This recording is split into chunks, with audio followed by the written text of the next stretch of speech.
with Tanya.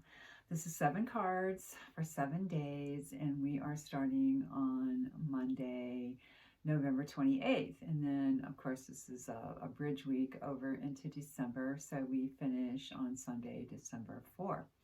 We are also starting with the moon in Aquarius.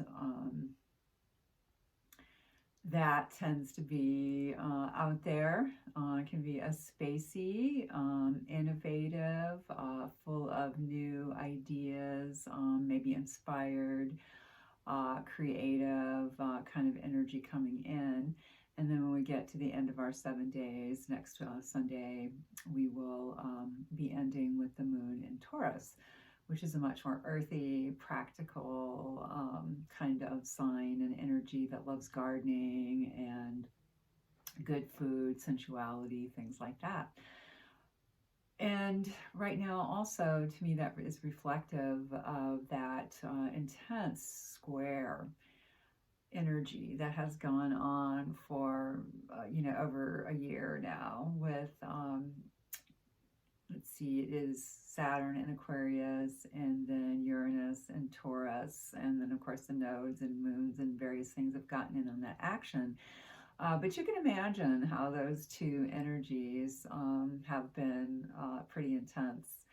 So they have moved away from each other, and that is dissipating. But I could not help but think about how that might start off our kind of frame our week, I think is a better way to put it. So, a friend suggested I look into potential themes right away when I start the readings. So, I've been sitting here meditating on that. And the things that jump out at me, again, are pairs. We've had a lot of that going on in the past few weeks. So, we have two majors again. We have 2 cups. We have 2 discs. We have, let's see, 2 6s. I think those are, let's see, yeah, I think those are the main pairings that we have for today. So, in those pairings, there's also an emphasis on love. We have both the lovers and the love card. So if this is a week of romantic aspirations for you, could be good. For most people, probably it's more reflective of communication, connecting with other people, being able to work with people, verbally, or, in writing, things like that. So let's go ahead and get started then. We begin with Victory, the 6 of Wands. I just love that beautiful blue butterfly. That's one of my favorite colors to start with. So there's that transformation that I mentioned. That's one thing that made me think of it. Often I'll also look at what card is next, once I've laid the 7 cards out, what's that next energy that might be there. And it was the Tower. So another sign of transformation. But here of victory over something potentially that one has struggled with. In the collective sense, maybe it's a bit of a feeling like, okay, holidays are coming, the year is almost over. How can I count my blessings? Hopefully Thanksgiving was a good time for you to do that. And, to look forward with a sense of positivity that you have done well for yourself this year and will continue to go forward. Then we get another 6 right away. And that is the Lovers. So that's our card for Tuesday. And I think I mentioned that there are 2 majors, so a pair. This is obviously the first one. And this is a beautiful depiction with the 2 geese flying. I don't know if you've ever read Love Medicine. If you haven't, I highly recommend that. It's a stunningly beautiful book by Louise Erdrich. And you can imagine, love is part of it, of course. It's love medicine. And it turns out that one of the ways that love medicine is expressed in the Chippewa is through geese and how they are true mates to one another, stay together for life. I don't want to give too much away, but that's definitely a major feature in the book. So good energy for our Tuesday, good connecting with people. Or, if it gets to be a bit of the shadow side and it gets to be too much to be around someone, take a little bit of a step back and get into that space of why it does work, and moving into that inner joy and that inner connection. When we get to Wednesday, actually we have another 6 this week, so we have 3 right away. So good, happy numbers. All the 6s are positive, and this is 6 of Cups. This one is often associated with nostalgia, reminiscing, connecting with old friends, family, being sentimental, perhaps. I mean, I see it as a very positive card, reflecting on those emotional connections, people who we care about, and, trying not to get sentimental in a way that makes you, wish you were still in those energies of the past. But how are they helpful? How have they gotten you to where you are now? Then when we get to Thursday, we have the 9 of Discs, 9 of Pentacles, that earth energy, all nicely contained here. I really like the design of this with the feathers making that protective shape around our 9 little discs all clustered together. Many decks depict this as a woman with a bird on her shoulder, often in a beautiful garden. So it has that kind of enclosed, lovely, nurtured, and nurturing kind of energy to it. So very nice energy for Thursday, and hopefully a day where you can take stock of, what is a blessing in your life. What are maybe 9 blessings that you can take the time to stop and count and appreciate. When we get to Friday, we get our second of our pairs of the majors. And so this is the Wheel of Fortune. Of course, you're going to have the round shape, and you have the various animals that are connected here. Well, I guess in this one we just have the owl, so that wise energy. We have a night sky and a crescent moon that is waxing. The fact that that moon is waxing, to me, really puts a very positive direction on the card. I mean, it's the idea of what goes up must come down, what goes down must come up, and, obviously it goes round and round. But I always see it as an energy that's more positive, that we need change. And, I did draw also a wild unknown animal spirit card, and that supports this theme of transformation, positive change as well.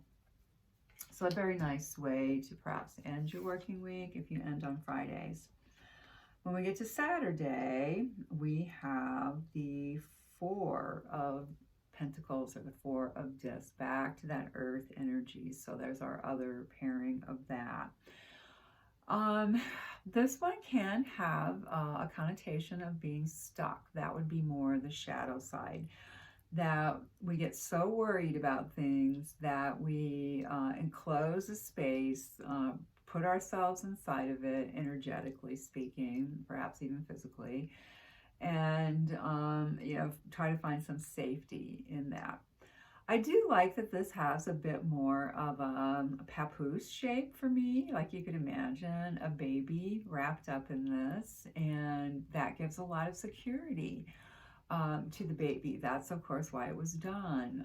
Sometimes that can be true with an animal, liking to get into a crate or something, as long as, they feel they have autonomy and it can be a safe space. So that's the positive side of it, that you can use it as a place to meditate, to feel like you are protected. Go within and use that energy just to be quiet, as the earth energy is, and allow insight to come up. And it might be things that you feel in your body. We talk about different clairs, that we see things in the mind's eye, we hear things in the mind's ear. We feel things and clairsentience and so forth. This one would be feeling, and your body can give you some information that way. So that's for our Saturday. And then we end with an absolutely lovely Two of Cups. Excuse me, let me grab a drink of water here, a little bit dry. So the Two of Cups is labeled in many decks as love. Obviously, it can be romantic love, pardon me, but it can be any kind of love.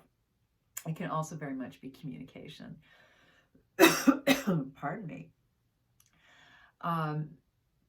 How are you communicating with those who are near and dear to you? Or it can even be, like in a work situation, a social media situation.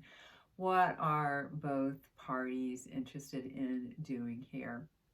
And so you have the two cups side by side, and then the two roses crossing. That makes me think a little bit of the Two of Swords as well. And that has a decision-making quality to it. So maybe some important communication happens about values, about feelings next Sunday. But whatever it is, I hope, excuse me again, that the love is there in the quality, the softness, the appreciation of one another. So again, a kind of recap. We ended up with two majors, the Lovers and Wheel of Fortune. So positive communications, things changing on that front. Could be a personal relationship kind of change for the better. Could be in general that we're feeling a little bit lighter about the world and seeing more, more people getting along, more people willing to try to understand one another's points of view. We also had the Two Pentacles, the 9 and the 4. So good stability, earthiness, listening to the body, appreciating the body, connecting to your well-being. And then Two Cups, 1, 6, the nostalgia card, the looking back with fondness over relationships, over connections with people you care about. And then that 2, the love. And then the 6 connects with the other 6s, but in terms of an element, it's kind of our odd one out, the only masculine element this time, that 6 of Wands, victory.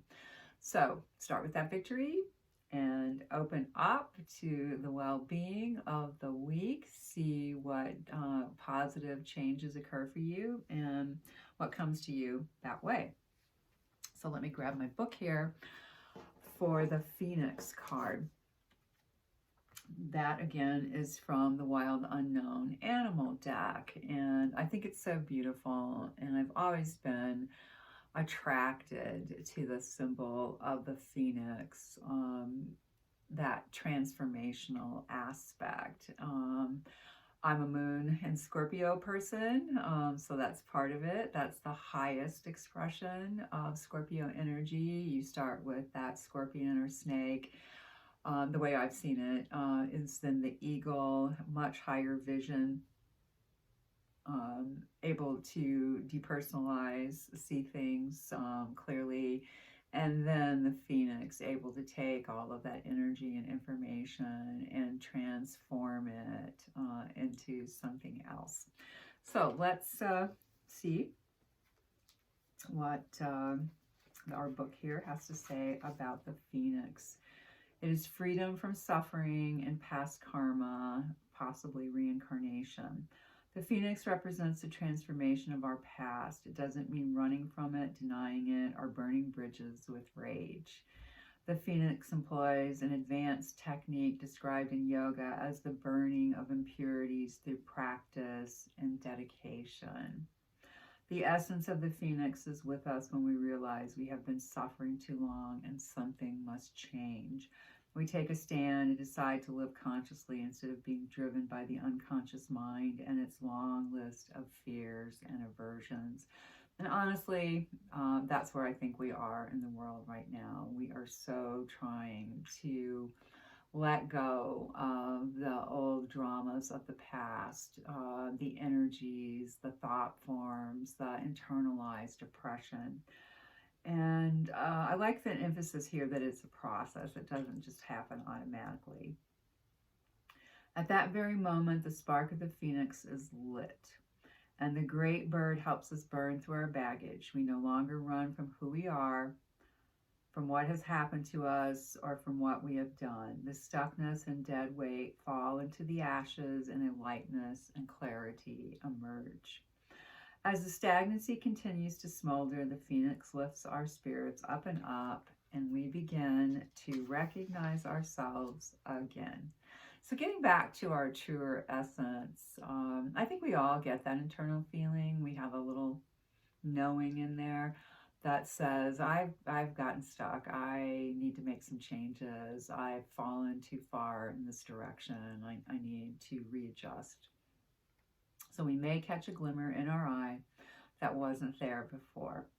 Look closely. It is a sign the fire of transformation is upon your wings. And I so hope that that is true for you.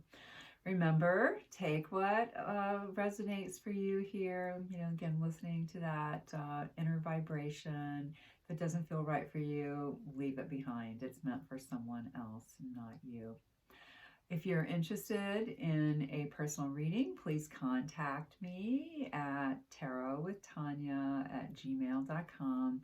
You can find out more information on my website, which will be listed at the end of this video and in the description box below.